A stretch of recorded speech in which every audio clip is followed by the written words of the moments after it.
kita untuk mengumpulkan ceramah Tok Guru Nik Aziz ni yang dia buat selama 40 tahun di Pejabat PAS di Kota Baru tu, telah lama, tapi nak membuat itu agak susah, sehinggalah ya ada satu NGO kita, iaitu NGO nama Alim Rabbani. Jadi Alim Rabbani ini bekerjasamalah dengan beberapa orang ustaz, dan akhir sekali dapatlah kita kumpulkan ceramah-ceramah beliau yang asalnya daripada kaset-kaset. Mungkin generasi sekarang ni tak kenal kaset-kaset tu, kaset-kaset bertali tu.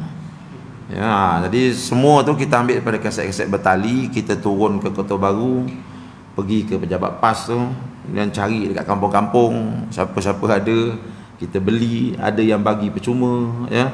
Jadi ini usaha kita lah, juhud kita untuk mengumpulkan tafsir Tok Guru ni, ya. Mengapa kita buat begitu? Nanti dia akan diterangkan lah. Saya bacakan dulu muqaddimah dia. Bismillahirrahmanirrahim. Innal hamdalillah nahmaduhu wa nasta'inuhu wa nastaghfiruh wa na'udzu billahi min syururi anfusina wa min sayyiati a'malina. Man yahdihillahu fala mudhillalah wa man yudlil fala hadiyalah. Wa ashhadu an la ilaha illallah wahdahu la syarikalah wa anna Muhammadan abduhu wa rasuluh. Ini ialah mukadimah daripada penerbit kitab aja, ya. Tapi kita kena tahu juga supaya kita dapat tahu apakah sebenarnya matlamat mereka ini. Sesungguhnya segala puji hanya kepada Allah. Kami memuji, meminta tolong dan meminta ampun kepadanya. Kami memohon dijauhikan daripada keburukan diri kami, daripada jahat amalan kami.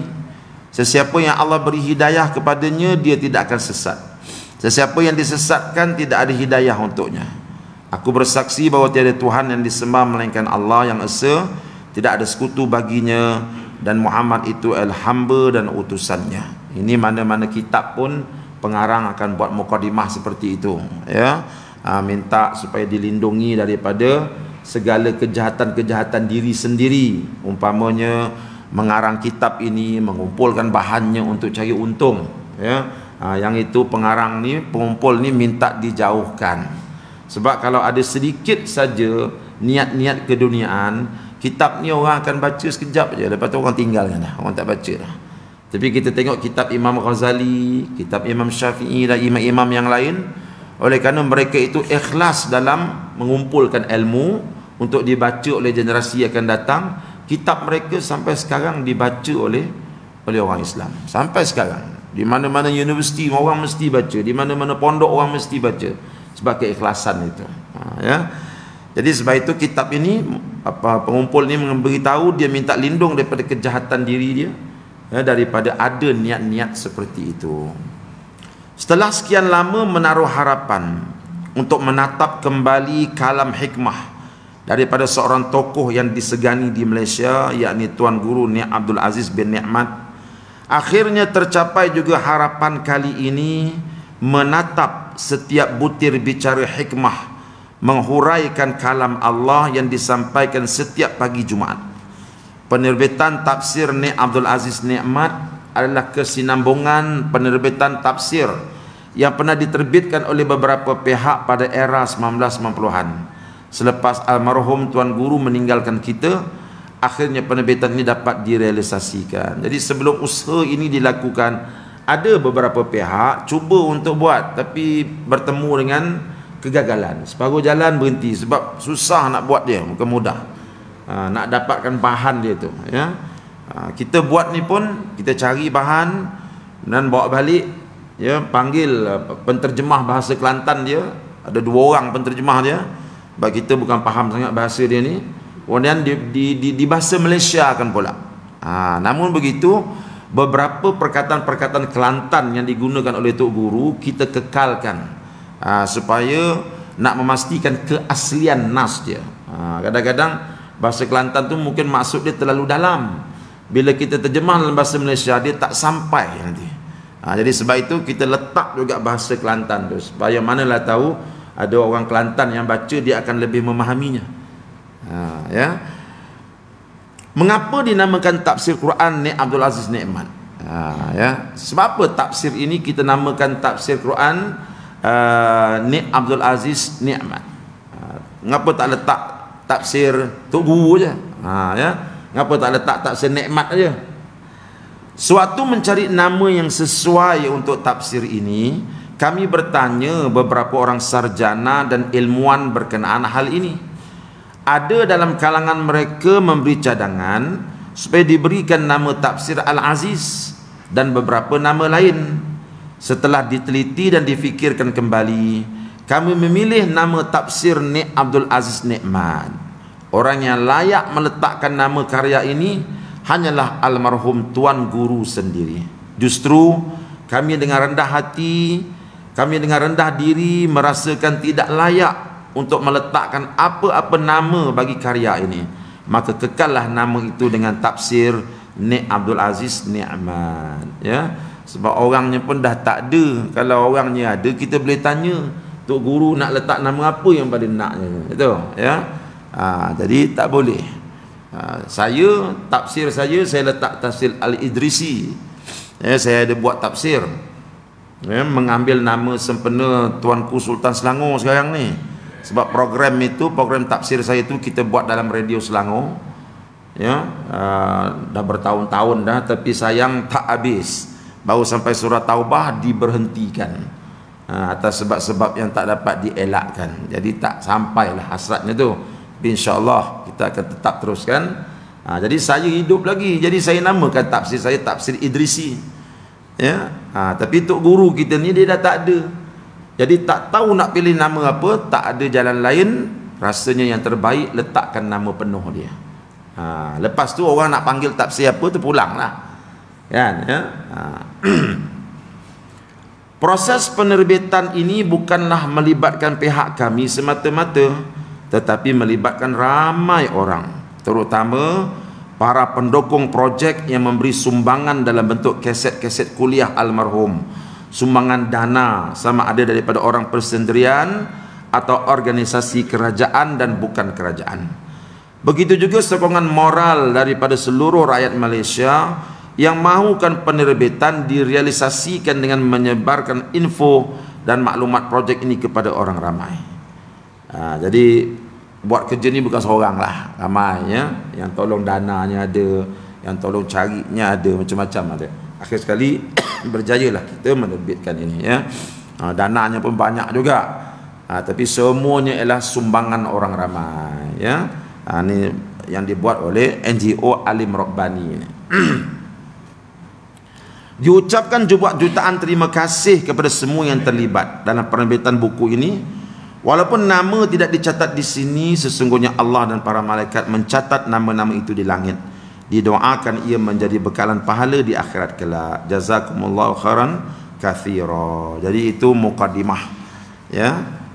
Ya, dekat sini diletakkan pula apa ni, satu sajak puisi ya, daripada Alim Rabbani. Dia kata apa? Perlahan-lahan disusun kata, meluru padu tanpa sekutu, terus mendaki ke sumbu, melerai pintalan, membuka jalan, melurut duri jalanan. Ia adalah sebuah hamparan penuh harapan, bersama dan bersatu demi sebuah impian. Selembar ilmu yang dipintal dari benang-benang kitab tua dihamparkan di depan rakyat yang sedang mencari makna. Daripada bicara murabbi kami susun menjadi bukti ya. Jadi ini yang kita buatlah daripada Alim Rabbani, NGO kita, untuk menjadi tatapan kita bersama ya. Baik, boleh lah, boleh ya. Okey, kaedah penyusunan dan penulisan. Ini didatangkan juga bagaimana kami menyusun dan menulis tafsir ini ya. Sebab dia dah banyak dah, bukan tafsir, bukan Fatihah aja, kita dah banyak dah kita buat dah, dan banyak surah dah. Jadi mungkin bila tuan-tuan habis tafsir Fatihah ini, boleh kita beralih kepada surah-surah yang lain ya. Kaedah penyusunan dan penulisan. Bagi tafsir surah Al-Fatihah, Transkrip kuliah diambil daripada audio kaset yang bertarikh 21 Julai tahun 2000, 28 Julai 2000 dan 4 Ogos 2000. Jadi tiga tarikh lah, 3 kaset macam tu. Audio kuliah akan ditranskripkan dengan di-type setiap perkataan yang diucapkan oleh almarhum Tuan Guru. Teks transkrip dikekalkan dalam sebutan dialek Kelantan bagi memudahkan penyusunan untuk memahami maksud penyampaian almarhum Tuan Guru. Jadi kita kekalkan, ya, teks dialek Kelantan itu kita kekalkan. Sebab bahasa Kelantan ni memang bahasa yang mendalam, ya. Jadi kalau kita buang, kita kolompurkan dia semua, takut tak sampai maksud yang Tok Guru nak tu. Transkrip tersebut akan diedit dan disusun supaya dapat dibaca dan dipahami oleh semua orang Malaysia khususnya. Terdapat perkataan Kelantan yang dikekalkan bagi mengekalkan ucapan asal. Kemudian diletakkan maksud bagi setiap perkataan. Setiap perkataan itu akan dicondongkan. Contohnya kakah dale. Saya bukan orang Kelantan. Itu. Dia kakah dale. Itu hati, maksud dia hati. Itu. Kakah dale. Ya. Mujur saya ada kamus Kelantan bergerak. Jadi saya tanya dia ni apa dia ni? Dia kata itu hati bang, gitu ya. Jadi kakah dale. Jadi kita letak jugalah, kita condongkan. Jadi kakah dale yang ni hati rosak sebab dia tidak sayang emak dan bapa. Ni ada, ya. Setiap petikan dalam bahasa Arab, sama ada ayat Al-Quran, hadis, kalam ulama, syair dan sebagainya, akan diusahakan sumber rujukan bagi memudahkan kefahaman pembaca. Jadi kadang-kadang Tok Guru kita ni bila dia baca Al-Quran dia tak sebut ayat berapa, kami carikan rujukan dia. Kadang-kadang hadis yang Tok Guru baca pun Tok Guru tak beritahu pun hadis tu sahih ke, hadis tu apa dia punya darjat, kami carikan supaya pembaca senang.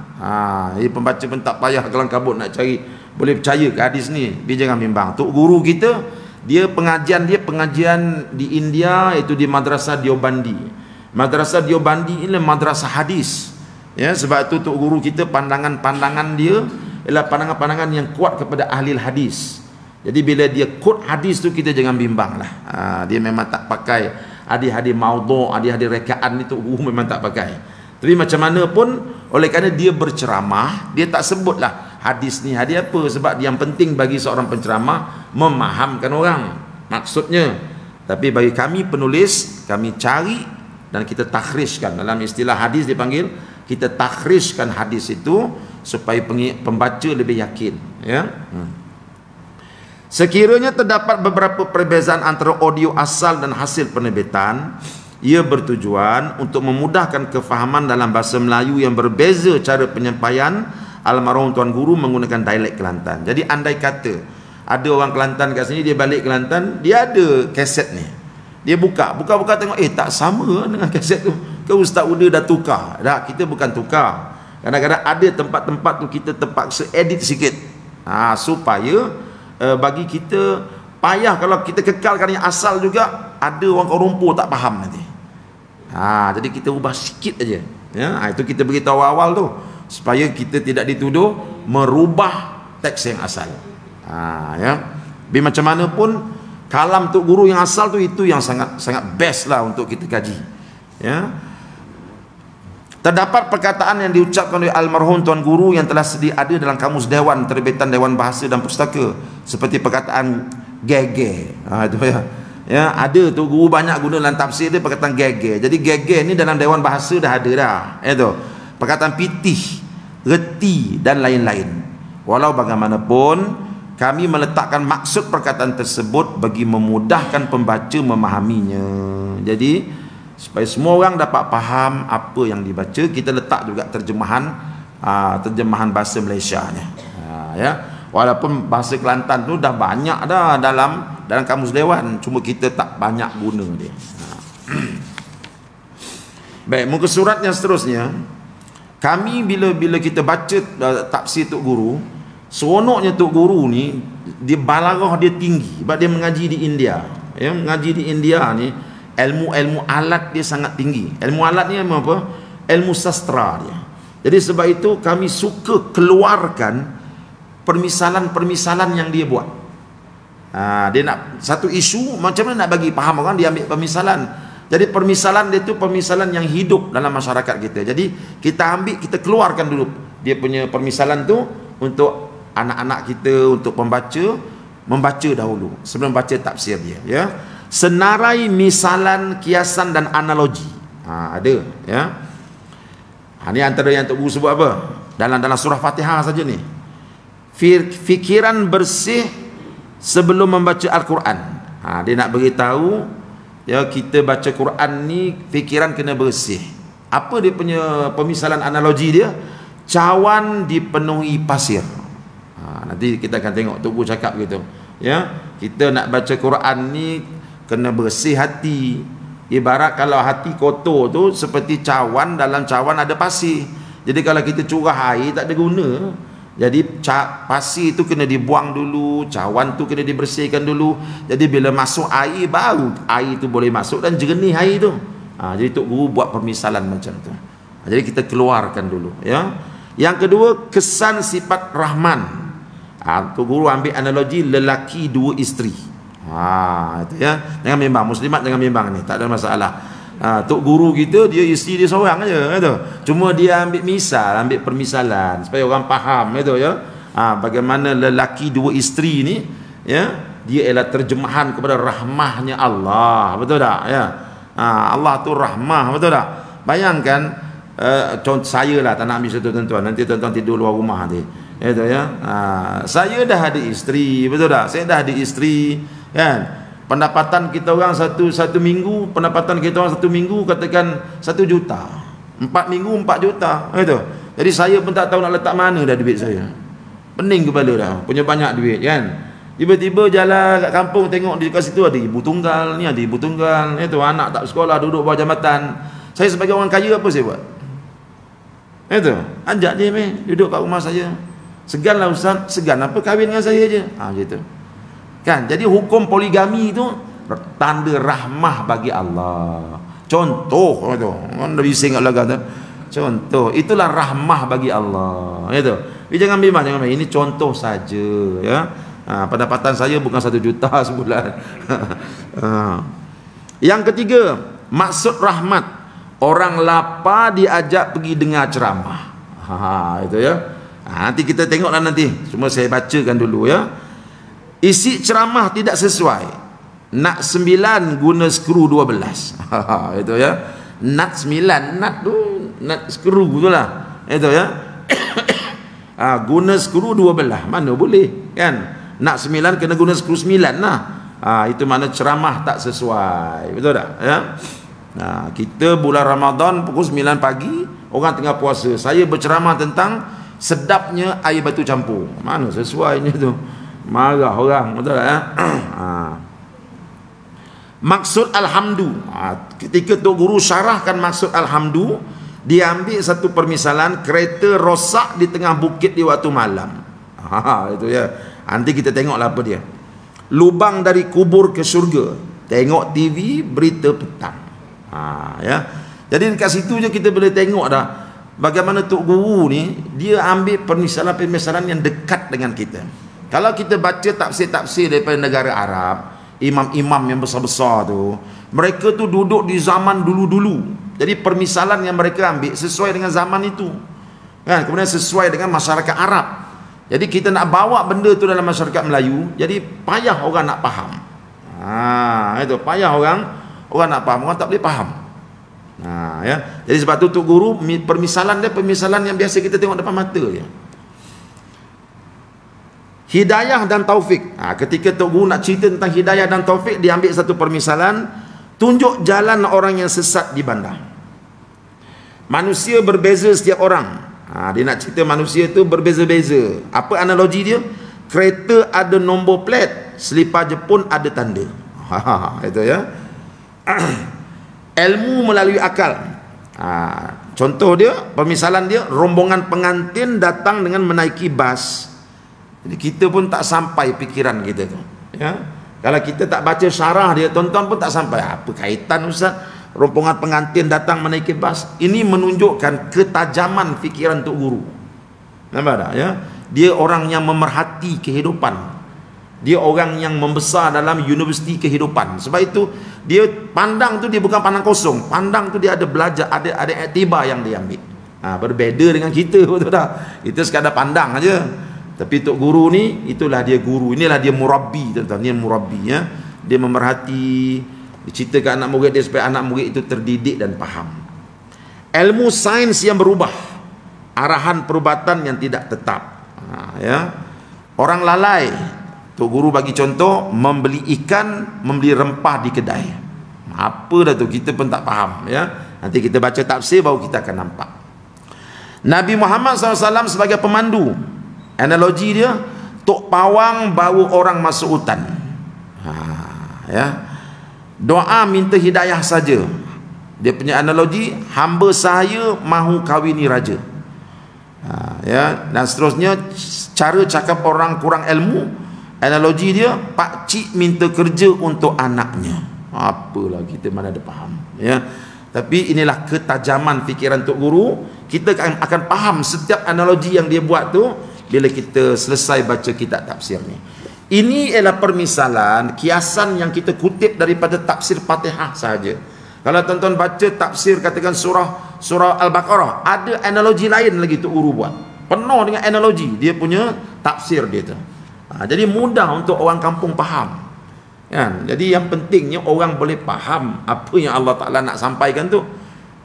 Ya. Jadi mungkin agaknya analogi ni kalau kita bincang di dewan-dewan kuliah di universiti, budak-budak tidur lah kot, kan? Tapi kalau di kampung-kampung dengan masyarakat awam, mereka akan nampak, oh begini rupanya. Sebab kalau diterangkan Islam ni dalam bahasa yang terlalu tinggi, takut nanti orang tak susah nak faham. Baik, seterusnya biografi ringkas Tuan Guru Nik Abdul Aziz Nikmat. Nama dia Nik Abdul Aziz bin Nikmat. Kelahiran, dilahirkan di Kampung Pulau Melaka, Kelantan pada hari Sabtu 10 Januari 1931. Keluarga, anak kedua daripada 9 orang adik-beradik, berkahwin dengan Tuan Sabariah binti Tuan Ishak. Hasil perkahwinan dengan Tuan Sabariah, beliau mendapat 10 orang anak, iaitu 5 lelaki dan 5 perempuan. Ramai anak dia, 10 orang, ya. Alhamdulillah lah, semua jadi orang nampaknya. Pendidikan bermula dari rumah melalui ayahanda beliau, Tuan Guru Haji Nikmat Raja Banjar. Jadi rupanya pendidikan awal dia dapat daripada ayah dia sendiri, seorang tok guru, ya. Kemudian beliau sempat belajar di beberapa institusi pendidikan yang wujud pada zamannya, seperti Pondok Tok Kenali di Kupang Kerian, Kelantan, Madrasah Ittifaqiyah di Jertih Besut, Terengganu, Universiti Deoband, Universiti Lahore, Universiti Al-Azhar, sehingga ke peringkat sarjana perundangan Islam. Jadi itulah pendidikan tok guru. Salah seorang daripada tok guru kepada tok guru Nik Aziz ni saya sempat jumpa, Tuan Guru Haji Ismail Padang Pak Ahmad. Ya, saya sempat duduk di rumah dia lah dulu masa perang Teluk dulu. Bila Saddam Hussein kena serang, semua pelajar-pelajar di Syria diarahkan balik. Jadi saya pun balik sekejap, pergi ke Pasir Putih cari tok guru ni. Jumpa. Dialah yang mengajar tok guru Nik Aziz ketika tok guru Nik Aziz belajar di pondok dulu. Sebab di pondok-pondok di Kelantan ni, selain daripada belajar dengan tok guru, dia belajar dengan ketua-ketua mentelaah. Di kalangan pelajar-pelajar yang pandai-pandai itu dia panggil ketua mentelaah. Ketua mentelaah ni akan ambil 10 orang, dia akan ajar budak-budak ni. Lepas tu baru jumpa tok guru. Jadi Tuan Guru Haji Ismail Padang Pak Ahmad ni, dia antara guru yang ketua mentelaah yang mengajar Tuan Guru Nik Abdul Aziz di pondok. Banyaklah dia cerita pada kita, ya, bagaimana akhlak tok guru ni masa dia masih lagi di bangku pengajian.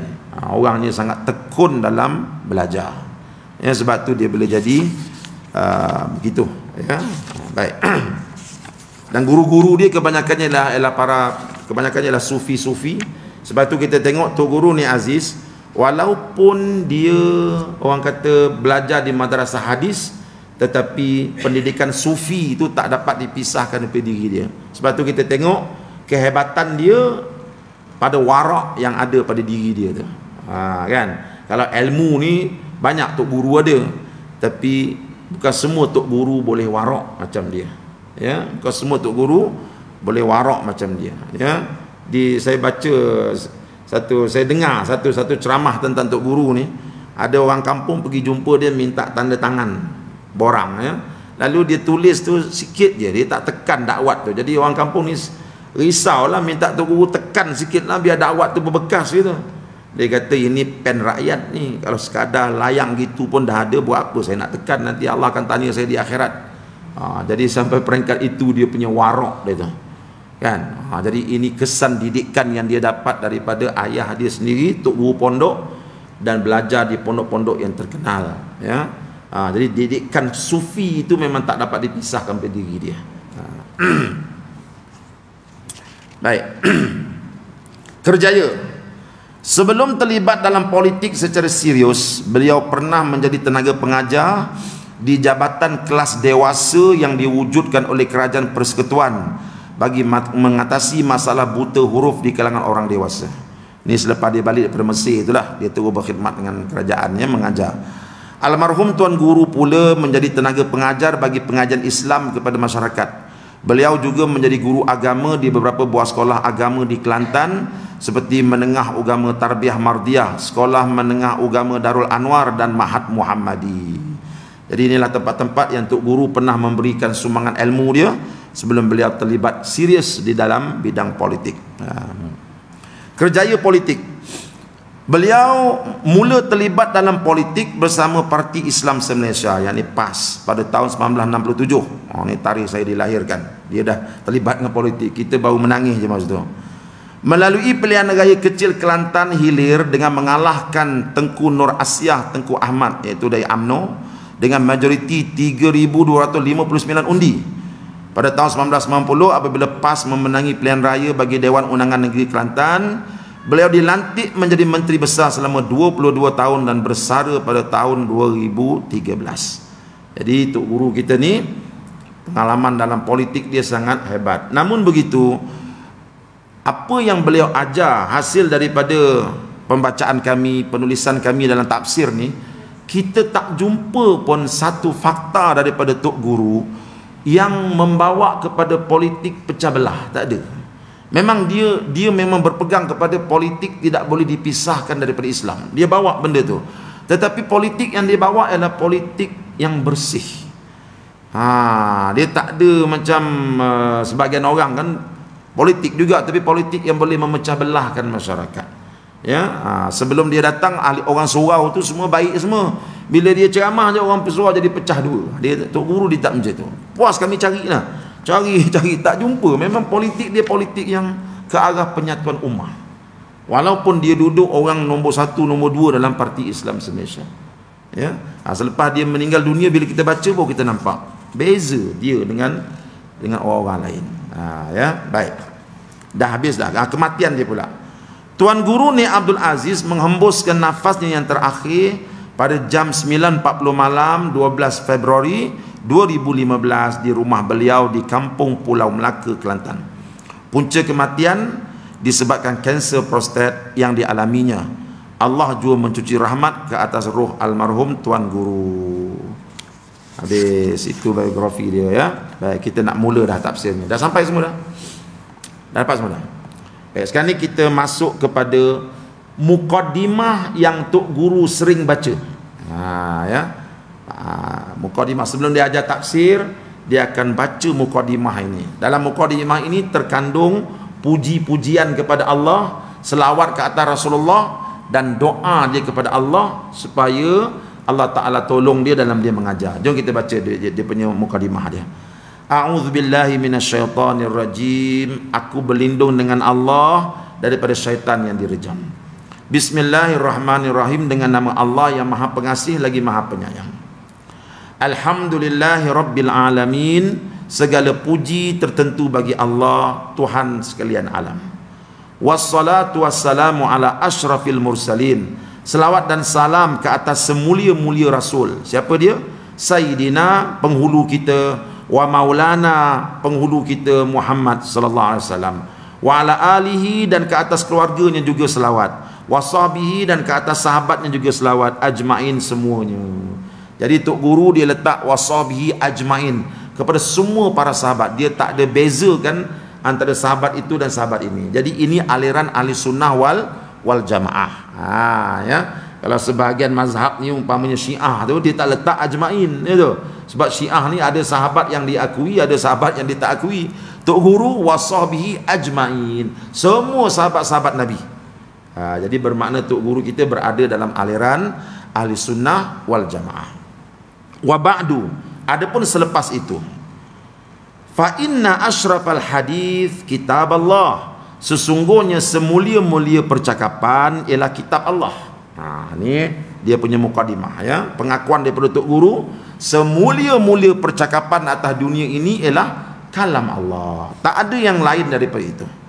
Wa khairul hadi hadi Muhammadin sallallahu alaihi wasallam, dan sebaik-baik petunjuk ialah petunjuk Muhammad sallallahu alaihi wasallam. Sebab apa dikatakan petunjuk? Sebab Quran ini dia sebaik-baik kalam Allah. Namun begitu, kalau Quran saja tanpa digabungkan dengan hadis, tak mungkin boleh dipahami. Maka Nabi Muhammad SAW mengungkapkan hadis-hadis sebagai petunjuk dan bimbingan kepada kita untuk kita faham Al-Quran. Jadi Quran tanpa hadis tak mungkin dapat dipahami. Sebab tu Tok Guru sebut dekat sini, sebaik-baik percakapan ialah Quran.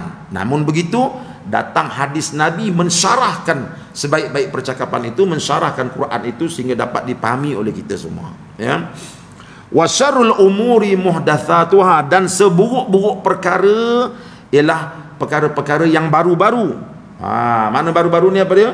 Perkara-perkara yang diada-adakan dalam agama, itu seburuk-buruk perkara, ya. Wa kullu muhdatsatin bid'ah, dan tiap-tiap perkara yang diada-adakan dalam agama dia tu bid'ah. Ya. Jadi Tok Guru dia berhenti setakat tu aja. Dia tak nak sambung lagi. Wa kullu bid'atin dalalah, tiap-tiap yang bid'ah itu sesat. Wa kullu dalalatin finnar, dan sesat itu dalam api neraka. Tok Guru dia tak bawa sampai ke situ. Dia bawa sampai wa kullu muhditsatin bid'ah, tiap-tiap yang diada-adakan dalam agama itu bid'ah. Dia bagi kita satu peraturan yang umum. Jadi fikirlah sendiri. Dia tak nak sebut ini kan jadi perpecahan. Sebab Tok Guru kita matlamat tafsir yang dia buat adalah untuk menyatukan ummah, untuk memandaikan ummah dan menyatukan ummah. Sebab dia tahu yang duduk dekat depan dia tu macam-macam aliran ada tu. Yang ni aliran Asy'ariyah, yang ni aliran Maturidiyah, yang ni aliran Salafiyah. Kalau dia detailkan yang ni, bergaduh kan. Jadi Tok Guru bagi umum saja. Yang penting jangan buat benda-benda yang muhdatsat, benda-benda baru yang diada-adakan dalam agama. Ya. Seterusnya Tok Guru berdoa, Allahumma alimna ma jahilna, ya Allah, ajarlah kepada kami perkara yang kami jahilkan. Wa dzakirna ma nasina, dan ingatkan kepada kami apa yang kami lupakan. Warzuqna tilawata kitabika ana al-laili wa atrafan nahar, dan rezekikanlah kepada kami, rezeki apa? Rezeki dapat membaca kitab Engkau di waktu di sepanjang malam dan juga di siang hari. Waj'alhu lana hujjatan ya rabbal alamin, dan Kau jadikanlah ya Allah Quran itu hujah untuk kami. Hujjatan lana, bukan alaina, hujjatan lana. Jadikanlah Quran itu hujah bagi kami. Besok bila di akhirat, besok bila duduk depan padang mahsyar Kau, Quran ini nanti akan datang membela kami. Jadikan Quran itu begitu bagi kami, ya. Sebab itu kami nak belajar tafsir Quran ini. Rabbi syrah li sadri, oh Tuhan, lapangkanlah bagi aku dada aku. Bukakan. Sebab Quran ni kalau kita belajar dalam keadaan tertutup, kita tak boleh nak faham, ya. Lapangkan dada, keluarkan segala dunia kat luar tu, buang, kita dengar apa Allah nak cakap. Sebab apa yang Allah akan cakap dalam Quran ini merupakan arahan-arahan daripada Allah kepada kita. Dia arah kita buat ini, dia arah kita tinggalkan ini. So kita kena lapangkan dada, kita dengar perintah daripada Allah. Ya. Wa yassirli amri, dan Kau mudahkanlah bagi aku urusan aku ya Allah. Jadi dalam urusan, dalam kerja aku nak memahami Al-Quran ni, tolong mudahkan ya Allah. Mana tengah-tengah belajar ni Kau janganlah bagi aku sakit perut, itu kan terpaksa pergi tandas dah, tertinggal syarah kan, tak faham dah. Itu. Sebab itu kalau boleh matikan telefon supaya isteri kita tak boleh telefon kita. Tidak kan nak kelapa lah dia lah, itulah nyolah itulah. Jadi kita nak mengaji tu. Wa yassirli amri, mudahkanlah aku ya Allah dalam usaha aku nak belajar tafsir ini. Wahlul 'uqdatam min lisani, dan ya Allah Engkau lancarkanlah ikatan lidah aku ni. Ini doa Nabi Musa supaya orang boleh faham apa aku cakap. Ya. Sebab itu Tok Guru dia sentiasa menggunakan perkataan-perkataan yang rendah-rendah supaya orang kampung boleh faham. Yafqahu qauli, supaya mereka boleh faham kata-kata aku. Rabbi yassir, oh Tuhan permudahkanlah, wala tu'assir, jangan Engkau payah-payahkan. Ya alim, wahai Tuhan yang maha mengetahui, alimna min ilmika, ajarkan kami daripada ilmu Engkau, ma tarda bi anna, perkara yang Engkau redha terhadap kami. Jadi apa-apa ilmu yang kalau kami belajar Engkau redha, tolong ajarkan kami ya Allah. Nampak tu ya. Wala tu'akhidna bima ta'lamuhu minna, dan janganlah Engkau ambil hati sangat ya Allah dengan perkara yang Engkau tahu daripada kami. Engkau tahu ya Allah, kami yang duduk dalam majlis ilmu ni macam-macam kami ni. Ada orang tu begini, ada orang tu begini, macam-macam dosa kami. Tapi la tu'akhidna, jangan Kau ambil hati sangat ya Allah. Itu kami ni nak jadi, kami ni bukan orang baik, tapi kami nak jadi baik. Engkau pun tahu ya Allah setiap seorang daripada kami ini latar belakang kami. Itu. Oleh itu jangan Kau ambil hati sangat ya Allah. Ya, ini rayuan Tok Guru. Ya Halim, wahai Tuhan yang maha lemah lembut, khaliqna bi khuluqil hilm, kurniakan kepada kami akhlak yang lemah lembut. Wa haqiqna bi haqaiqil ilm, dan berikan kepada kami hakikat ilmu. Subhanaka la ilma lana, maha suci Engkau, tidak ada ilmu bagi kami illa ma 'allamtana, kecuali apa yang Kau ajarkan kepada kami. Innaka antal alimul hakim, Engkau lah Tuhan yang maha mengetahui lagi maha bijaksana. Ucapan pembuka dan doa ini disalin sepenuhnya daripada ucapan almarhum Tuan Guru Ni Abdul Aziz Nikmat sebelum memulakan kuliah tafsir setiap hari Jumaat. Jadi inilah dia mukadimah yang sering dibaca oleh Tok Guru, doa yang selalu dia baca setiap kali sebelum dia menyampaikan tafsir ini. Ya, maknanya apa tuan-tuan? Tok Guru kita ni dia bukan bergantung kepada apa yang ada pada dia, tetapi dia bergantung kepada apa yang Allah nak beri pada dia. Itu yang cantik tu, ya. Dia bergantung pada apa yang Allah nak beri. Sebab tu dia merayu kepada Allah, tolong ya Allah, aku tahu banyak ya Allah, tapi banyak lagi aku tak tahu. Engkau Tuhan yang maha mengetahui, ajar kami ya Allah ilmu yang Engkau redha kalau kami belajar, tolong ya Allah. Jadi kalau Tok Guru ni yang dah melangit ilmunya masih mengharapkan Allah untuk mengajar dia, siapalah kita. Ya. Jadi daripada mukadimah Tok Guru pun kita dah nampak dah bagaimana peribadi dia, hubungan dia yang rapat dengan Allah Subhanahu Wa Taala. Ya, sebab kadang-kadang lah, sebab saya pun penceramah juga, betul tak ya? Kadang-kadang bila kita ni dah bidang tu memang bidang kita. Bidang tu memang bidang kita. Contohlah bidang bahasa Arab. Ya, bidang ilmu nahwu saraf itu bidang saya lah tu. Bila saya turun tu memang saya tak pakai buku dah. Benda dah letak dalam kepala. Kan macam tuan-tuan lah bidang matematik kan, bila turun mengajar budak-budak mana buat buku semua dalam kepala dah.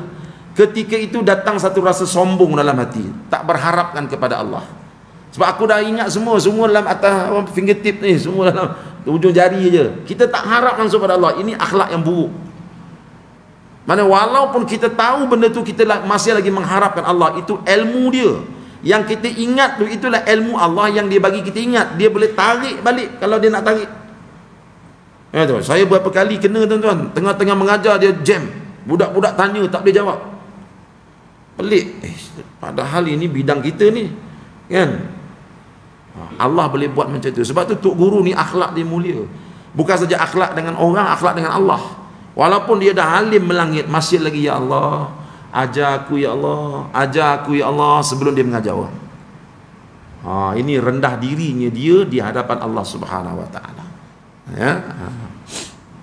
Jarang kita kan, kita nak macam tu bidang kita kan. Nak bidang accounting lagi kan, orang accounting lagi. Dalam dada atau ujung jari je kan, kita lupa minta dekat Allah. Apa bidang pun sama juga, bila kita dah pakar ya, lupa kita bahawa Allah boleh tarik ilmu tu bila-bila masa. Baik, Seterusnya tafsir ni Abdul Aziz surah Al-Fatihah. Nak mula dah ni. Kita nak mula dah. Pengarang kitab dia bawa surah Al-Fatihah, tapi dia terjemahkan ikut terjemahan Jakim. Yang mula-mula ni. Sebab Tok Guru ni dia terjemah Fatihah ada sikit beza dengan apa yang terjemahan biasa yang kita buat. Sebab Tok Guru ni mungkin pada saya dia lihat terjemahan yang ada yang Jakim buat tu, orang kampung payah nak faham. Macam Alhamdulillahi Rabbil Alamin, segala puji itu tertentu bagi Allah Tuhan sekalian alam. Orang kampung payah nak faham tu. Sebab tu bila dia terjemahkan Alhamdulillah nanti ditukar. Dia tak kata bermula, dia kata mujulah kan. Yang dia letak perkataan mujulah, kita ni memuji Allah. Jadi orang kampung cepat faham je tu. Bermula segala puji itu tertentu bagi Allah. Payah tu nak orang biasa nak faham. Ya, jadi terjemahan Fatihah yang ada di tangan tuan-tuan tu ini kita ambil daripada Jakim, ya. Surah Al-Fatihah. A'udzubillahi minasyaitonirrajim. Bismillahirrahmanirrahim. Mengapa Bismillahirrahmanirrahim kita letakkan dekat situ? Sebab dalam mazhab Syafi'i, Bismillahirrahmanirrahim termasuk dalam surah Al-Fatihah. Ya. Dalam mazhab Hanafi dia tak termasuk, ya. Sebab tu orang-orang Hanafi bila dia semayang jadi pak imam, mana kita dengar dia baca bismillah, dia terus Alhamdulillahirabbil alamin. Bismillah tak ada. Tapi bagi kita mazhab Syafi'i, tak baca bismillah ketika baca Fatihah dalam semayang tak sah semayang. Jadi memandangkan kita dekat Malaysia ni Syafi'i, kita letak bismillah juga dekat sini. Auzubillah kita letak kat atas, ya. Tengok cara penulisan kita. Bismillahirrahmanirrahim.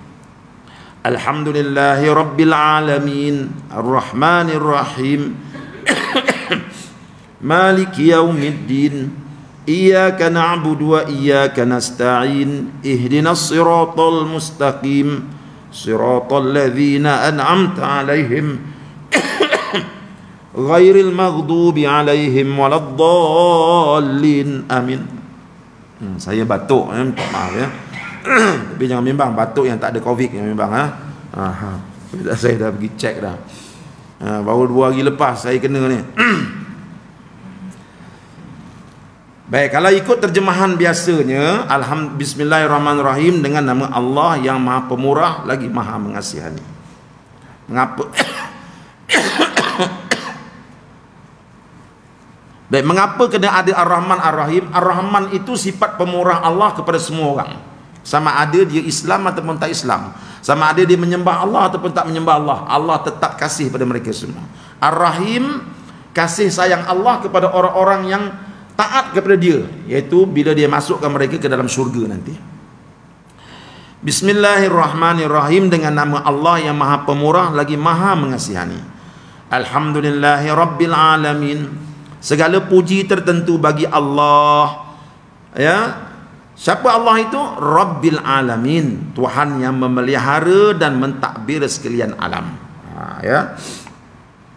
Jadi Allah itu dialah Tuhan yang memelihara dan mentadbir. Sebab itu diguna Rabb.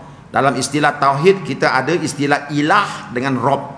Ilah ialah Tuhan yang memiliki sifat-sifat yang sempurna. Rabb artinya Tuhan yang memelihara dan juga mentadbir alam ini. Ya. Segala puji tertentu bagi Allah, Tuhan yang memelihara dan mentadbir sekalian alam. Iyyaka na'budu Ar-Rahmanir Rahim, yang Maha Pemurah lagi Maha Mengasihani, yang menguasai pemerintahan dan hari pembalasan di akhiratnya. Maliki Yaumiddin, yang menguasai yang hari pembalasan di akhirat. Hari akhirat itu dalam surah Fatihah disebut Yaumuddin, hari agama. Kalau terjemah biasa Yaumuddin tu hari agama, tapi bukan di situ maksud dia. Yaumuddin artinya hari akhirat. Raja dekat sana hanya Allah Taala saja. Iyyaka na'budu wa iyyaka nasta'in, iaitu engkaulah saja ya Allah yang kami sembah dan kepada engkaulah saja kami mohon pertolongan. Ihdinas siratal mustaqim, tunjukkanlah kami jalan yang lurus. Siratal ladzina an'amta 'alaihim, yaitu jalan orang-orang yang engkau telah kurniakan nikmat kepada mereka. Ghairil maghdubi alaihim waladdallin, bukan jalan orang-orang yang kau telah murkai dan bukan pula jalan orang-orang yang sesat. Orang-orang yang kau murkai siapa dia? Orang-orang Yahudi. Orang-orang yang sesat, dallin tu orang-orang Kristian. Jadi ya Allah, tunjukkan kepada kami jalan yang lurus, ya. Jadi kita minta Allah tunjukkan kepada kita, sebab kita tahu segalanya bermula dengan hidayah Allah. Allah lah yang boleh pandu kita untuk pergi jalan yang lurus. Itu i'tikad kita. Bukan kita, Allah yang pandu kita. Ya. Jadi dia boleh pandu kita ke jalan yang tak baik, dia boleh pandu kita ke jalan yang baik. Jadi kita merayu dalam surah Fatihah, ya Allah, Engkau boleh bawa orang pergi tempat tak baik, Engkau boleh dorong orang pergi tempat baik. Oleh itu kami minta, ya Allah, doronglah kami supaya kami sentiasa pergi tempat yang baik-baik. Itu jalan siapa? Jalan orang-orang yang telah Engkau beri nikmat, jalan para anbiya, jalan para solihin. Seperti mana Engkau telah dorong Nabi Ibrahim pergi kepada jalan yang baik, doronglah kami, ya Allah, untuk pergi ke jalan itu. Ghairil maghdubi alaihim, jangan Engkau dorong kami kepada jalan orang-orang yang Engkau murkai. Siapa? Orang Yahudi. Yahudi, Allah Ta'ala sangat murka kepada mereka. Sebab apa? Dia banyak fitnah Allah, itu ya. Allah Ta'ala tu dipermain-mainkan, ya. Ini perangai orang Yahudi. Waladdallin, dan jangan kau dorong kami ke jalan orang-orang yang sesat, iaitu orang-orang Nasara, ya. Jadi kita minta dalam surah Fatihah supaya Allah Ta'ala bawa kita, dorong kita ke jalan yang baik-baik. Sebab kita tahu bahawa hidayah itu bermula daripada Allah Subhanahu Wa Ta'ala, ya. Baik. Ini dah bermulalah tafsir daripada Tok Guru, bukan daripada saya dah. Tadi itu daripada saya tu. Nama surah Al-Fatihah, Tok Guru mulakan bicara dia dengan melihat nama surah Al-Fatihah. Surah-surah ni tuan-tuan, surah-surah dalam Quran dia ada banyak, ya. Yang dituliskan dalam mushaf kita tu satu je, ya. Contoh surah Al-Mulk yang kita baca tabarakalladzi tu, yang ditulis dalam mushaf tu Al-Mulk aja, dia ada banyak lagi nama-nama yang lain, kan. Surah Tabat Yada banyak lagi nama yang lain, ya. Jadi begitu juga surah Al-Fatihah. Jadi siapa yang bagi nama ni? Yang bagi nama ni Rasulullah juga. Ya, dalam keadaan begini dia sebut begini. Macam surah Al-Mulk tu, ya, dinamakan surah Al-Mulk sebab ada perkataan Al-Mulk, tabarakalladzi biyadihil mulk. Nabi namakan dia surah Al-Mulk. Pada waktu yang lain dinamakan juga surah Munjiah. Nabi namakan dia hadhihi munjiah. Ini surah yang menyelamatkan kamu. Sebab apa? Bila kamu baca surah tabarakalladzi, dia akan membela kamu dalam kubur. Dia akan menyelamatkan kamu. Lalu Nabi panggil dia surah Munjiah. Jadi banyak, ya. Tapi kita janganlah pula pandai-pandai bagi nama, sebab nama-nama surah ni ambil daripada mulut Nabi. Jangan kita sila baca surah, kita nak baca surah Tabat Yada kan, kita tak ingat nama apa, kita reka nama-nama. Tak boleh. Nama tu ambil daripada mulut Nabi sallallahu alaihi wasallam, ya. Surah yang kita baca hari ini kita panggil surah Al-Fatihah. Selain daripada Al-Fatihah, banyak lagi nama lain, kata Tok Guru. Ada nama Asy-Syafi'. Asy-Syafi'. Sebab apa dia panggil Asy-Syafi'? Penyembuh. Ya, sebab yang dinamakan surah Al-Fatihah itu Syafi' ini sebab apa? Sebab satu ketika beberapa orang sahabat Nabi, dia pergilah, dia dengan kawan-kawan dia pergi jalan di kampung. Tiba-tiba penghulu kampung tu anak dia sakit. Dia panggil lah sebab dia tahu ini sahabat Nabi. Datanglah rumah tengok anak saya. Ya, tolonglah baca-baca dengan sikit. Mereka ni bukan tok bomo tu. Lalu dia pergi rumah tok penghulu tu. Dia baca surah Al-Fatihah, sembuh budak tu. Bila balik tu dia cerita kat Nabi. Nabi kata itulah surah Al-Fatihah, surah penyembuh. Itu yang datang nama Fatihah, itu ialah surah penyembuh. Nabi yang bagi nama. Ya. Ada nama Al-Kafi. Ada juga Fatihah itu namanya Al-Kafi. Maknanya cukup segala-galanya. Sebab apa? Sebab apa mana Al-Kafi itu cukup? Nabi namakan Fatihah itu surah Al-Kafi. Kafi itu apa? Cukup. Sebab apa cukup? Sebab dalam surah Al-Fatihah itu mencakupi segala ajaran agama kita. Dalam agama kita, dalam Quran, kita baca semua Quran tu ada masalah akidah. Dalam surah Fatihah ada akidah. Apa dia? Alhamdulillahirabbil alamin, akidah. Ar-Rahmanir Rahim, akidah. Dalam agama kita, dalam Quran tu ada cerita tentang masalah ibadah. Ada kan? Ada diceritakan. Ya. Dalam Quran ada cerita tentang sejarah. Ada cerita dalam Fatihah sejarah. Jangan kau tunjukkan aku jalan orang-orang yang sesat dan orang-orang yang jahat. Sejarah. Dalam Quran ada cerita tentang akhlak. Ada. Iyyaka na'budu wa iyyaka nasta'in. Aku minta pada engkau dan aku sembah engkau. Akhlak. Jadi sebab itu dalam surah Fatihah ni dia mencakupi semua ajaran dalam Quran. Sebab tu dalam kitab-kitab lama dia kata apa? Dalam Fatihah itu mencakupi semua ajaran Quran. Dalam Fatihah tu pula terkandung pada bismillah. Dalam bismillah tu pula terkandung pada titik ba tu. Ada tafsir kata begitu. Yang itu saya tak reti nak tafsirkan tu. Macam mana titik ba tu mewakili semua ajaran dalam Quran tu. Itu wallahu alam. Cuma ada dalam tafsir yang bincang macam tu. Tapi tok guru dia tak bawa. Ya. Benda-benda yang memeningkan kepala tak payahlah kita nak cerita ke orang. Kan? Sebab yang penting orang nak faham Quran. Jadi kalau kita bawa sangat benda-benda yang terlalu mendalam, sampai orang kata apa, susah belajar Islam ni. Jadi jangan susahkan orang untuk belajar Islam, mudahkan. Baik. Dan ada bermacam-macam nama lagi. Itu orang panggil mengikut nama julukan. Disebabkan terlalu sayangnya Allah Subhanahu wa taala kepada kandungan dan maksud surah Al-Fatihah, maka diberi nama bermacam-macam mengikut aspek-aspek tertentu. Jadi oleh kerana Fatihah ni mencakupi banyak perkara, jadi banyaklah nama-nama dia, ya, yang ada. Mengikut aspek-aspek tertentu. Dari sudut sempurna dinamakan dia Al-Kafi. Dari sudut dia menyembuhkan, dengan izin Allah dipanggil dia Asy-Syafi. Dari sudut Al-Fatihah, mengapa dipanggil surah Al-Fatihah? Sebab dia pembuka, surah pembuka dalam Quran. Sebab dia duduk di mula-mula sekali. Ya. Yang kedua, disebut juga dengan nama Ummul Kitab. Ummul Kitab. Ummul Kitab artinya apa? Mak bagi segala kitab. Kita tidak kata Abul Kitab. Nabi tak panggil Al-Fatihah itu Abul Kitab. Apa makna Abul Kitab? Bapa kitab. Tak panggil. Nabi panggil Ummul Kitab, mak kepada kitab. Apa sebab? Kita tidak kata Abul Kitab, yakni bapa kepada kitab. Tetapi kita panggil emak, kita panggil Ummul Kitab. Mengapa dipanggil Ummul Kitab, tidak dipanggil bapa kitab? Kerana manusia ini kalau dibandingkan antara bapa dengan emak, maka manusia sayang kepada emak melebihi sayang kepada bapa. Kaedahnya sudah begitu sejak zaman berzaman lagi. Selepas beribu tahun dahulu, bapa bangun pagi terus turun pergi kerja. Sejak pagi sampai ke petang, bila balik rumah barulah berjumpa dengan anak. Mak pula kerja dia menjaga anak. Maka dia bangun pagi dan celik mata terus masuk ke dapur, tak nak nasi untuk diberi kepada anak dan suami makan. Jadi anak ini di sepanjang hari dia duduk dengan mak. Maka hanya sudah petang gelap baru balik ke rumah bapa dia. Maka kesayangan anak kepada emak melebihi kesayangan anak kepada bapa, kerana emak duduk bersama dengan anak, ya. Anak duduk bersama dengan emak beriba. Itu panggil apa ni? Wukah dah. Wukah manjat ya. Memanjat atas belakang dan macam-macam lagi.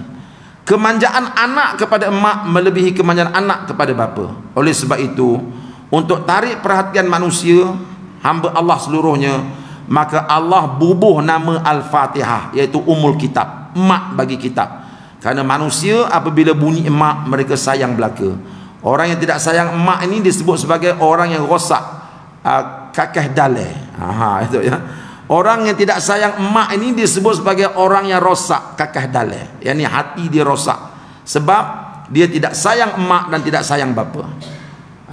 Ya, jadi ini alasan untuk guru kita mengapa Nabi namakan ataupun Allah sendiri menamakan surah Fatihah ini Ummul Kitab. Ya, ini adalah kerana perkataan itu ibu, mencerminkan bahawa kasih sayang yang sangat mendalam. Ya. Jadi apa yang, kalau kita nak tengok surah Al-Fatihah, kita tengoklah seorang ibu. Begitulah surah Al-Fatihah ini. Begitulah rapatnya anak kepada ibu. Yang sayugialah kita juga rapat dengan surah Al-Fatihah ini. Ya, seperti mana si anak rapat dengan ibu dia. Lalu dinamakan surah Al-Fatihah. Ya. Sebab si ibu selalu rangkul anak dia, selalu dukung anak dia. Begitulah surah Al-Fatihah, senantiasa berada dalam dukungan kita. Setiap rakaat kita baca semayang, kita baca Fatihah. Nak mulakan majlis, kita baca Fatihah. Setiap masa dengan Fatihah. Jadi samalah seperti mana kita dengan ibu kita, setiap masa dengan ibu kita. Adapun dengan bapa, sekejap-sekejap je. Bapa ni pertama garang, itu. Kita nak dekat dengan dia pun takut. Kan? Kemudian dia balik kerja, keluar pagi, balik petang, jarang nak duduk dengan dia. Tak seperti mak. Jadi surah Fatihah ini sifat dia bukan sifat seorang bapa, sifat seorang mak. Sebab itu Allah namakan dia Ummul Kitab, mak kepada kitab. Ya. Ada saya, tambahan daripada saya, daripada emak lah nanti akan bercabang-cabangnya anak-anak dia. Maknanya Allah letak Ummul Kitab ini, selepas kita faham surah Al-Fatihah ini, insya-Allah akan bercabang-cabanglah lagi ilmu-ilmu yang kita dapat daripada Al-Quran ini. Ya, sebab penyusunan surah-surah dalam Quran bukan direka-reka, bukan syarikat yang buat Quran tu yang susun surah tu. Penyusunan surah-surah dalam Quran diambil daripada mulut Jibril. Jibril beritahu Rasulullah, surah ini susun dekat sini, surah ni dekat sini, surah ni dekat sini. Ya, bukan Nabi suka-suka susun. Jibril pula diambil daripada Allah. Jadi sebab itu dalam ilmu tafsir ada cabang ilmu yang memikirkan mengapa Fatihah letak kat depan, mengapa lepas tu mesti Baqarah, mengapa lepas itu mesti Ali Imran. Semua tu ada sebab, bukan diletak kosong macam tu je. Jadi bermakna bila Fatihah itu diletakkan di hadapan, Allah Ta'ala nak mengisyaratkan kepada kita, fahami Al-Fatihah ini.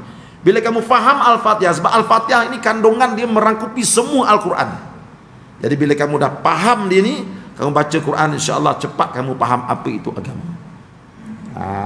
Apa tu? Ya. Habis. Sikit lagi. Banyak sangatlah nama-nama yang diberi oleh Allah kepada Muhammad sallallahu alaihi wasallam untuk Al-Fatihah, termasuklah Ummul Kitab. Jadi sampai sekarang pun bila kita hendak buka majlis atau buka mesyuarat, maka kita baca Al-Fatihah sebagai Ummul Kitab, ibu bagi kitab. Kita tidak kata bapa bagi kitab, ya. Kakak dal bermaksud organ dalaman seperti jantung, paru-paru, hati dan sebagainya. Ini tafsiran kita lah kat bawah tu, ya. Jadi inilah Tok Guru cuba nak mentafsirkan kepada kita mengapa surah ini dinamakan surah Al-Fatihah. Jadi kita boleh faham dia ialah Ummul Kitab. Daripada ibulah akan bercabangnya ilmu-ilmu yang lain, kepahaman-kepahaman yang lain, ya. Dan dinamakan juga Ummul Kitab sebab akrabnya surah ini kepada kita semua. Setiap masa kita akan baca surah Al-Fatihah. Tutup majlis, buka majlis, dalam semayang surah Al-Fatihah, ya. Baik. Air sembahyang sebelum membaca Al-Quran ini dah ada ke belum? Belum. Ada, ya. Saya ambil sekejap. Ada dah? Okey, yang ada tu kita habiskanlah, ya. Air sembahyang sebelum membaca Al-Quran. Nak ceritanya, oleh kerana Quran ini kitab yang mulia, tak boleh kita nak baca Quran melainkan dengan adanya wudu, ya. Para hadirin semua, saya teringat sebab saya bila kuliah Tok Guru ni saya ada. Sebab saya dulu ngaji pondok di Kelantan, bila hari Jumaat kita pergi pejabat PAS tu, pergi dengar Tok Guru baca. Saya teringat lagi, terngiang-ngiang lagi dia punya percakapan tu. Para hadirin semua, lembut je cakap dia. Yang dia tak pernah guna suara yang tinggi menjerit-jerit dan surau ni, dia tak pernah buat Tok Guru ni.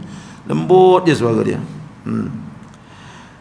Kaedah kita bila nak membaca Al-Quran tidak boleh buat serupa kaedah kita nak membaca kitab, book, yang ni buku, surat khabar atau buku cerita. Yang tak sama. Nak baca Quran tak sama dengan kita nak baca buku lain. Kaedah kita apabila nak membaca Al-Quran, pertama sekali sepatutnya kita kena ada air sembahyang. Air sembahyang ini kita kena ambil untuk membersihkan diri kita daripada syaitan dan karut-marut. Karena Al-Quran ini adalah ajaran, dan ajaran-ajaran ini bila diajarkan kepada kita, ia tidak ikut masuk setakat di telinga. Kalau boleh, hendak suruh masuk dari telinga terus sejat duduk terselit dalam hati manusia. Hati manusia ini tempat duduk bermacam-macam fikiran. Jadi maknanya falsafah air semayang yang Tok Guru sebutkan dekat sini bukan sekadar untuk kita mengangkat hadas. Ya, kan nanti kita tengok nanti Tok Guru dikritik sikitlah. Ya, orang panggil angkat hadas ni. Ya. Pasapah kita ambil air semayang sebelum baca Quran tu ialah untuk bersihkan diri kita daripada syaitan. Sebab apa? Sebab kita nak baca Quran. Quran ini ialah ajaran Allah.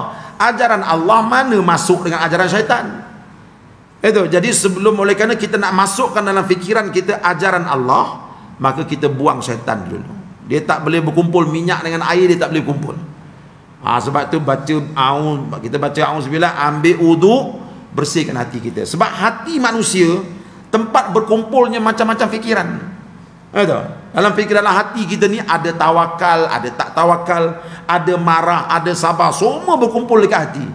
Sedangkan kita nak bawa masuk satu ajaran yang suci dalam fikiran kita, tapi kita tak kosongkan hati kita daripada fikiran yang lain, habislah. Sebab tu disuruh kita pergi ambil wudu, basuh muka, buang segala kesalahan-kesalahan fikiran-fikiran yang tak betul tu. Bila basuh tangan, bukan sekadar nak bersihkan kotoran daripada tangan, tapi nak membersihkan benda-benda tak betul pada tangan kita ni. Segala pemikiran, segala anggapan, buang tu semua, buang. Sebab kita nak ambil daripada Allah. Jadi bila dia nak kosongkan, barulah senang air tu nak masuk dalam gelas.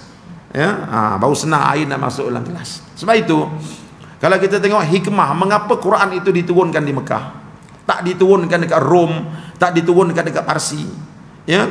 Sebab Rom dan Parsi ini dua buah negara yang sudah ada agama dia. Parsi dia dah ada agama Majusi. Rom dia dah ada agama Nasara, dia dah ada kitab dia. Jadi bukan mudah orang yang dah ada bersarang dalam otak itu dua benda ni kita nak masukkan Islam. Berbeza dengan keadaan di Mekah. Orang di Mekah ni pertama sekali dia tak reti membaca ramai, dia tak reti menulis ramai. Kan, jadi pengetahuan dia tak banyak sangat. Pikiran dia tidak diganggu oleh berbagai-bagai pemikiran, tak ada. Dia kerja dia meniaga. Kerja dia cari duit. Kan? Bila anak demam dia jumpa berhala. Itu je. Kan? Jadi lebih mudah untuk Islam tu dimasukkan dalam mereka sebab fikiran mereka belum penuh lagi dengan izm-izm yang tak betul ni. Jadi sebab itu falsafah kita ambil wuduk sebelum kita baca Quran ialah untuk mengosongkan diri kita, fikiran kita daripada segala hasutan-hasutan syaitan. Buang semua. Lepas tu baru kita baca Quran, baru kita akan nampak Quran ini sedang menunjuk kita satu jalan yang betul. Itu baru kita nampak. Kalau tidak nanti kita akan pertikaikan. Ngapa Quran kata gini ya? Ngapa Quran kata gini? Ya. Baik.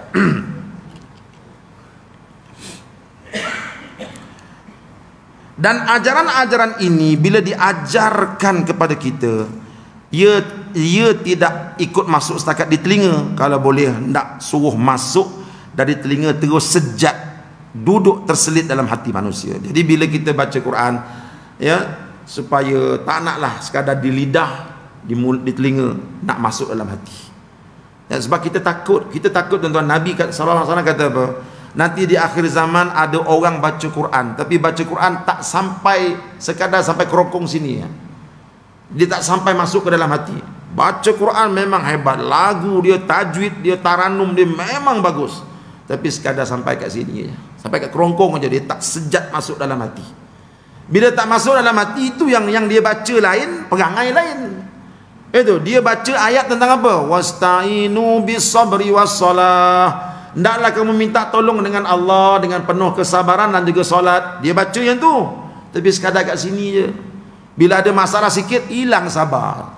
Itu baling sana, baling sini. Tadi engkau baca tentang kesabaran. Itu menunjukkan bahawa dia baca sekadar sampai kat kerongkong je. Kan dia baca innamal mu'minuna ikhwah. Orang Islam itu semuanya bersaudara. Dia baca ayat tu dengan lagu dia. Tapi bila tengok perangai dia dengan orang Islam itu, dia bermusuh dengan orang Islam ini, dia memfitnah macam-macam. Jadi Quran tu sampai kat tekak. Jadi sebab tu guru kata pergi ambil wuduk, buangkan setan-setan dalam hati kau tu, masukkan Quran, baru kita akan rasa Quran ini memandu kita. Kalau tidak nanti dia jadi apa? Satu steering dua pemandu. Satu steering dua pemandu, macam mana kita nak bawa kereta? Kan? Setan dalam hati kita kata apa? Sayang, kau ni cantik itu. Kalau kau pakai tudung, orang tak dapat tengok kecantikan kau. Itu. Tiba-tiba kita baca ayat Quran, arahan supaya tutup aurat. Tanda bertembung tu. Bila bertembung tu, itu yang jadi rimas. Kita jadi rimas. Satu steering, 2 orang bawa. Satu setan, satu Quran. Habis kita. Sebab tu ambil wuduk, buang setan ni, terima yang Quran aja. Ya. Fikiran yang jenis malaikat pun ada dalam hati dan fikiran. Yang jenis syaitan pun letaknya dalam hati juga. Jadi dalam hati kita ni, fikiran malaikat ada, fikiran syaitan ada. Positif ada, negatif ada. Macam mana cara nak hambat, yakni halau syaitan, supaya jangan duduk dalam hati kita ni? Tidak ada siapa yang reti melainkan tukang pencipta yang mencipta syaitan juga. Sebab kita tidak nampak syaitan dan tidak basuh. Urusan tidak reti basuh urusan dengan syaitan. Basuh tu urusan ya. Maka yang reti berurusan dengan syaitan hanya tukang yang mencipta syaitan itu sendiri, iaitu Allah Subhanahu wa taala. Jadi oleh kerana dalam hati kita ni ada syaitan, ada malaikat. Allah suruh kita buang syaitan, dia nak buang syaitan macam mana? Kita tak nampak dia. Jadi kita kena tanya Tuhan yang mencipta syaitan, macam mana nak buang syaitan dalam hati saya? Allah kata caranya kau pergi ambil wuduk, syaitan tu akan lari. Jadi tak ada cara lain lah. Sebab benda-benda gaib ini tak ada cara lain melainkan kena rujuk kepada Allah Subhanahu wa taala. Allah dah beritahu nak buang syaitan dalam hati kamu dengan berwuduk. Yang berwuduk. Baru-baru ni ada satu kajian yang dia buat dekat di universiti tentang apa hikmah bila marah ambil wuduk. Rupanya bila marah tu ada apa benda hormon-hormon dalam badan kita ni, dia akan bertukar menjadi positif bila kena air. Itu kajian yang dibuat. Patut Nabi suruh ambil wuduk. Jadi benda tu kita tak nampak, kita kena rujuk pada Quran. Allah kata macam mana. Jadi begitu juga nak halau syaitan. Susah nak halau syaitan ni, Allah kata mudah je, dia ambil air wuduk. Allah Ta'ala memberitahu kepada kita bahawa syaitan ini salah satu cara hendak hambat dia, yakni halau dia, adalah menerusi air sembahyang. Oleh sebab itu, sebelum kita membaca Al-Quran, kita kena ada air sembahyang. Sama ada kita nak pegang mushaf di tangan ataupun kita mahu baca di mulut, sepatutnya air sembahyang ini sudah ada pada kita, supaya apabila kita baca Al-Quran, ajaran Quran itu harapnya boleh masuk terus ke dalam hati dan tidak diganggu oleh syaitan. Jadi maknanya tuan-tuan, kalau ikut dalam fiqh, nak baca Quran berwuduk ni kalau apa? Kalau kita nak pegang Quran, betul tak? Kalau kita sekadar nak baca, tak payah pakai wuduk, itu ikut fiqh. Tapi kalau kita tengok pada falsafah mengambil wuduk ketika baca Quran, tak kira sama ada baca Quran nak sentuh dia ataupun tak sentuh, kita baca dekat mulut, kena ada wuduk. Sebab apa? Sebab kita nak Quran itu menjadi penunjuk jalan kepada kita. Tak boleh Quran jadi penunjuk jalan kepada kita kalau dalam hati kita ada syaitan. Maka buang syaitan dengan wuduk. Sebab itu perlu kita ambil wuduk, sama ada baca Quran pegang mushaf ataupun melalui hafazan kita. Gitu ya.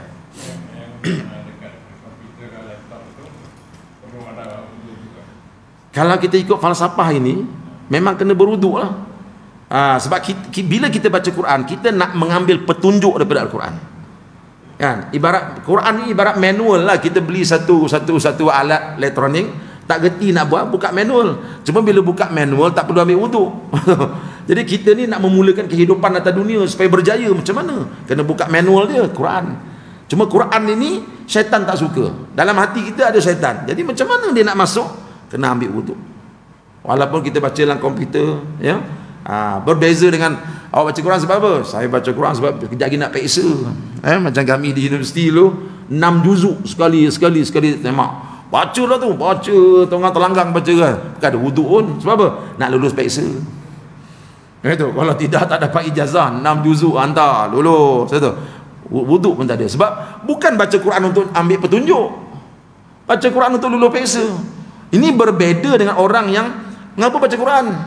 Quran ini petunjuk, aku nak ambil faedah daripada dia. Jadi bila nak ambil faedah, benda tu kena sampai ke hati. Bila nak sampai ke hati, syaitan ada ke hati, mana boleh masuk? Itu yang kena ada wuduk, walaupun baca daripada telefon ke, daripada apa ke, ada wuduk. Saya bukan sebut dari segi fiqh, ya. Dari segi fiqh tak perlu, kan? Kita sebut dari segi pandangan kita tentang Quran itu. Ya. Jadi ini yang Tok Guru ajar pada kita, ya. Jadi Kita sebenarnya bila setiap masa kita perlu berwuduk, betul ya? Lebih-lebih lagi ni macam Imam Malik tuan-tuan, dia takkan baca sepotong hadis selagi dia tak berwuduk. Dia takkan baca. Dia dah batal wuduk, dia pergi ambil wuduk. Sebab apa? Nak baca satu hadis, dia mesti berada dalam keadaan wuduk. Rupanya falsafahnya nak buang syaitan tu, ya? Jadi sebenarnya nak mengangkat hadas ke, apa mana hadas? Hadas artinya kotoran, betul tak? Jadi kita ambil wuduk tu nak angkat hadas ke nak buang hadas sebenarnya? Ya. Kita membuang hadas sebenarnya. Itu. Tapi dalam kita niat nawaitu raf al hadas, saja aku berwuduk untuk mengangkat hadas. Mengangkat di situ artinya angkat dan buang, bukan angkat letak atas bahu. Itu. Sebab kita nak buang setan dalam badan kita ni, sebab kita supaya Quran tu jadi petunjuk pada kita. Nampak tak? Ya? Gitu. Bukan mudah tau kadang-kadang bila kita baca Quran, apa yang Quran tu sebut bertembung dengan apa yang kita buat. Bukan mudah. Kan? Ya. Kita baru mengamuk dengan mak kita, betul tak? Minta geran tanah tak dibaginya. Betul. Kita pun cakap tinggi. Tiba-tiba wala taqul lahuma uffin. Jangan kamu cakap dengan mak kamu kalimah uf. Uf tu mana? Itu pun tak boleh. Kerana bertembung tu. Mana boleh? Dia akan jadi mana boleh. Ya. Itu dia. Ya, innama amwalukum wa auladukum aduwwal lakum fahdharuhum. Sesungguhnya harta-harta kamu dan anak pinak kamu adalah musuh kamu, jauhilah diri kamu daripada mereka. Tu ayat Quran tu. Itu. Macam mana ustaz? Harta-harta saya dan anak-anak saya musuh saya pula. Ya tu. Apa lebih mudah nampak? Lebih mudah. Tengok ayat Quran ya. Lillahi ma fis samawati wa ma fil ard. Bagi Allah itu pemilikan di langit dan juga di bumi. Ni ayat ni kita biasa jumpa ni, tapi dia bertembung dengan diri kita tu. Bagi Allah itu pemilikan segala yang di langit dan juga di bumi. Makna apa yang ada di langit di bumi ni semua Allah punya. Tuan-tuan baru beli sandal Circus. Circus kan mahal, sandal tu 300. Mahal tu. Betul. Mahal. Betul. Ya. Saya ada, saya pakai Circus tu. Tapi bukanlah saya punya tu dah. Orang tengok ustaz ni pakai slipper Jepun je, orang bagilah satu, saya pun pakai. Tengok, memang sedap tuan. Pakai Circus, simil licin pun kita tak tergelincir. Ya tu. Mahal ustaz, jaga-jaga ustaz ya. Ni 350 saya beli ustaz. Jaga-jaga ustaz. Tu saya pergi solat Jumaat, mana saya bawa? Saya letak dalam kereta, saya turun pakai slipper buruk. Dia mahal slipper tu. Mak Saleh kalau pergi rounding dunia dia pakai Circus. Memang sedap pakai dia. Kata. Baik. Sekarang ni saya sayang saya punya slipper sandal Circus saya ni. Tiba-tiba hilang. Bila hilang, termenung saya. Tuan-tuan baru beli kereta Alphard, betul tak? Plastik cushion pun tak buang lagi. Balik ni cadang Idul Fitri ni nak balik kampung, bawa anak-anak ni. Tiba-tiba 25 Ramadan parking dekat Masjid India hilang. Melengung kita, betul tak? Ngapa? Hilang. Baik. Tuan-tuan punya Alphard hilang, tuan-tuan melengung. Tapi saya dapat tahu, dia punya Alphard hilang lah. Agaknya saya melengung tak? Tak ada. Saya kata, ya ke? Siannya. Saya tak ada apa-apa pun. Sebab apa dia melengung, saya tak melengung? Sebab dia ada rasa pemilikan terhadap kereta Alphard tu. Saya tak ada rasa pemilikan. Sebab tu saya dengar Alphard dia hilang, saya biasa je. Betul tak? Sekarang ni, apa benda atas dunia yang kita ada pemilikan? Allah kata tak ada satu benda pun atas dunia ni pemilikan kamu punya. Semua aku punya, kata Allah. Tiba-tiba dia ambil isteri kita. Cadangnya baru nak balik isteri, balik rumah, tunjuk kat orang kampung lah. Betul? Tiba-tiba malam raya isteri meninggal. Melengung dia.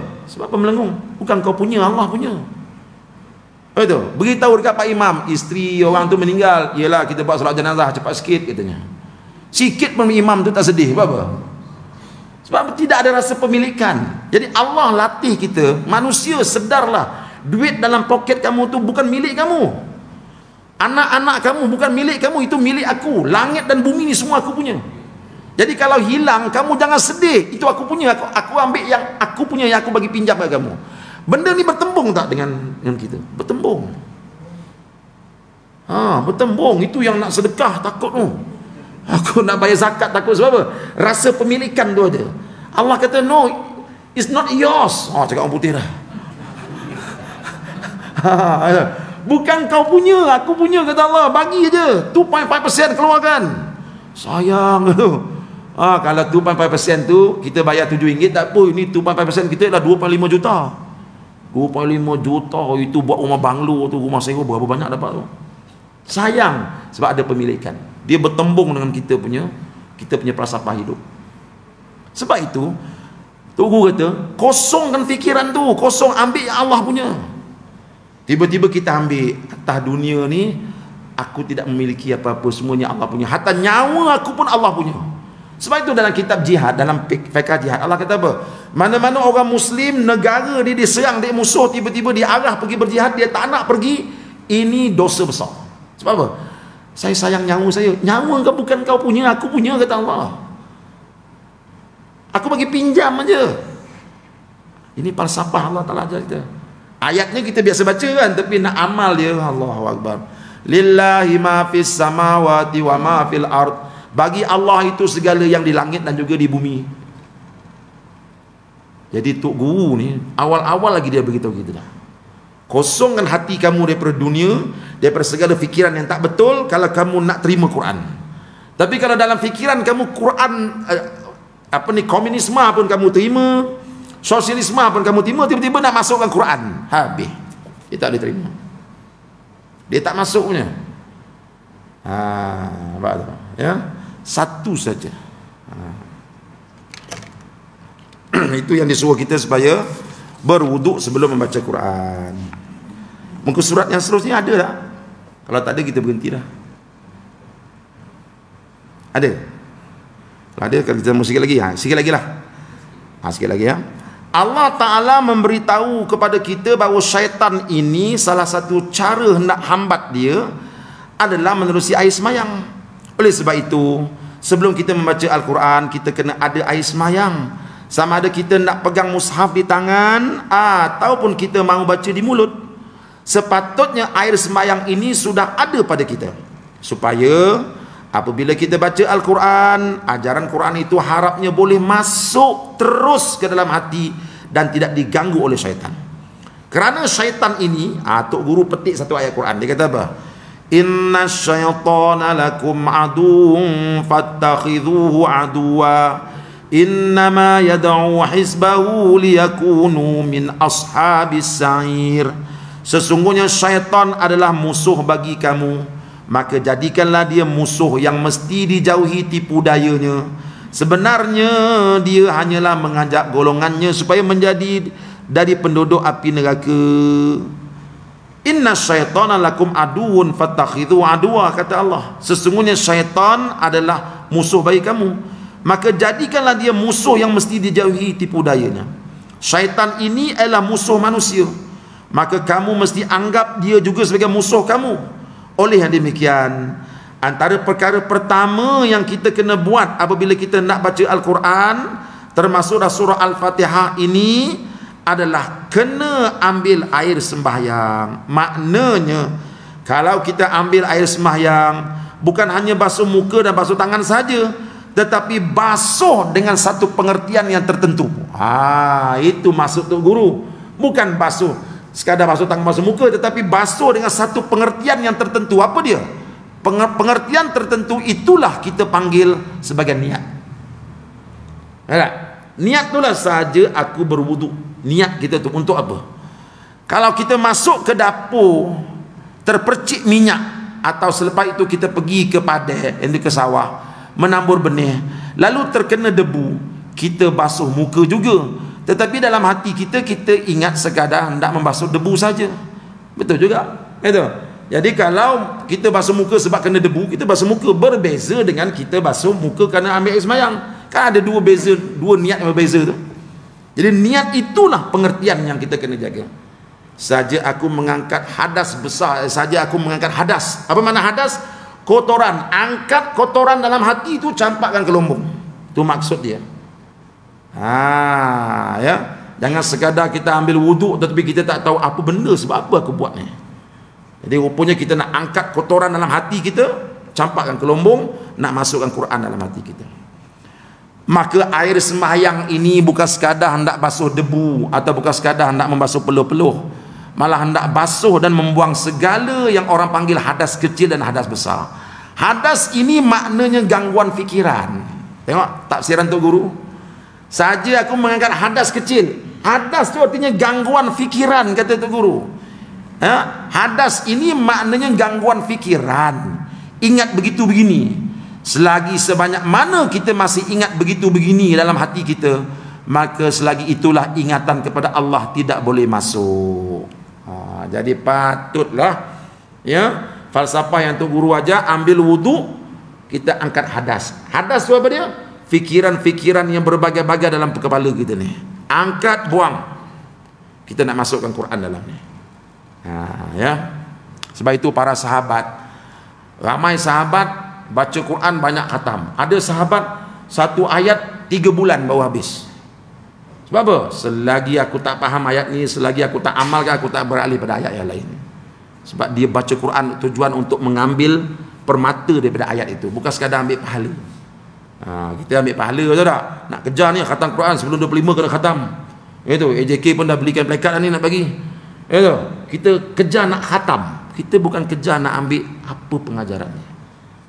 Eloklah saya nak kempen sikit, kalau boleh tadarus Quran kita, ambil yang Jakim punya terjemahan tu, bagus yang Jakim buat tu, ya. Jadi di ujung tu dia ada beritahu surah ini yang kita nak baca ni apa dia, apa pengajaran dia. Walaupun tak semua, paling tidak adalah kita dapat surah ini apa dia, surah ni apa dia. Ya. Saya dah buat hari tu rancangan tafsir Quran saya tu, tapi dah terpaksa terberhenti. Saya buat live itu kan, percuma untuk semua orang. Tapi kawan saya dia jaga server, dia server. Saya mana reti benda-benda internet komputer ni. Jadi bila sistem dia down, rosak, habis saya punya tafsir pun tak dapat buat. Jadi kalau tuan-tuan sini ada yang pakar, sebab bila kita nak sampaikan tafsir, saya sampaikan pagi.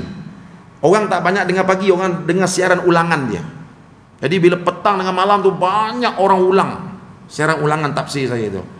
Kan? Jadi kita bila guna sistem tu, kita tahu satu hari berapa ramai orang buka, satu hari berapa banyak orang ulang, semua kita tahu. Tapi kawan saya itu sudah melarikan diri, sebab ada masalah-masalah besar lah, ya, dalam sistem dia tu. Jadi tak dapat teruskan. Jadi kalau tuan-tuan boleh tolong saya, kita boleh teruskan. Saya dah sampai juzuk yang ke-30 dah habis dah. Saya dah masuk juzuk yang ke-29. Sebab saya cadang nak buat 30 juzuk, habiskan semua tu, ya. Tapi masih lagi terhalang. Apa kita buat yang ni dulu sikit lagi. Cawan, ni tadi yang kita tengok tadi, dia buat analogi tadi. Cawan, apabila kita bubuh pasir, selepas itu kita nak bubuh teh dan bubuh air sejuk, tidak boleh jadi begitu, kerana kita sudah bubuh pasir. Jadi kalau hendak bubuh air, kenalah buang pasir dahulu. Begitu juga dengan hati kita ini, ibarat bekas seperti cawan, gelas dan pinggan. Apabila bubuh barang lain, sudah tidak boleh kita bubuh. Apabila bubuh barang lain, sudah tidak boleh kita bubuh ingatan kepada Allah dalam hati. Maka kena buang gotu. Kena buang gotu, iaitu benda itu dulu.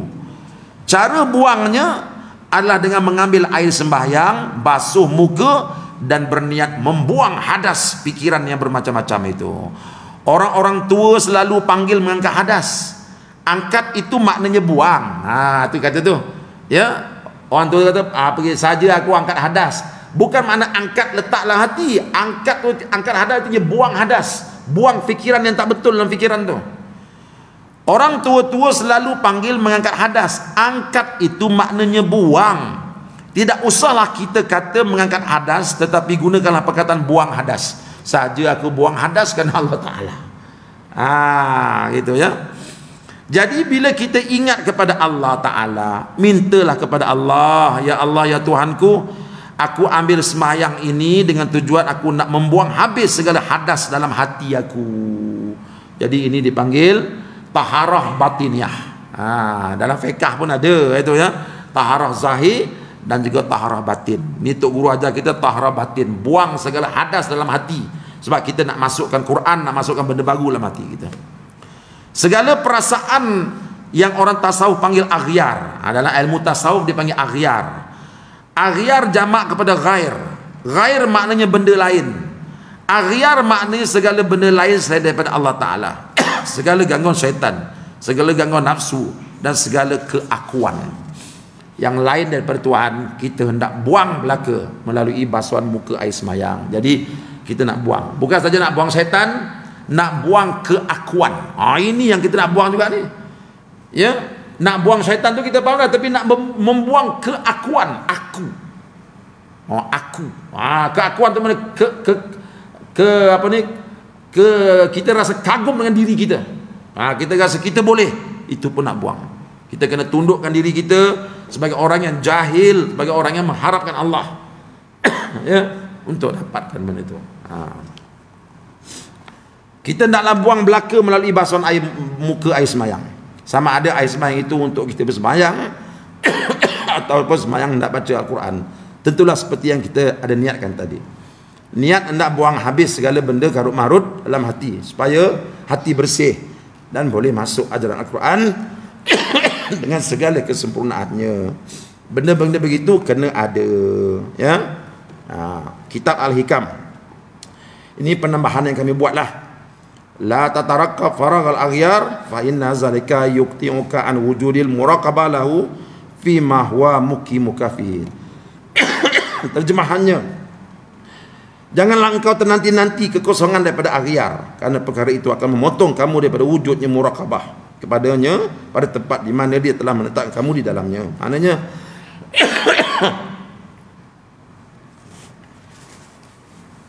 jangan kita nantikan aghyar tu pergi, kita kena keluarkan aghyar tersebut. Aghyar ni apa dia? Benda ingatan selain daripada Allah Subhanahu wa taala. Karena kalau kita tak buang benda tu, ayat Quran tak akan masuk dalam hati kita. Ini yang kita takutnya tuan-tuan ya.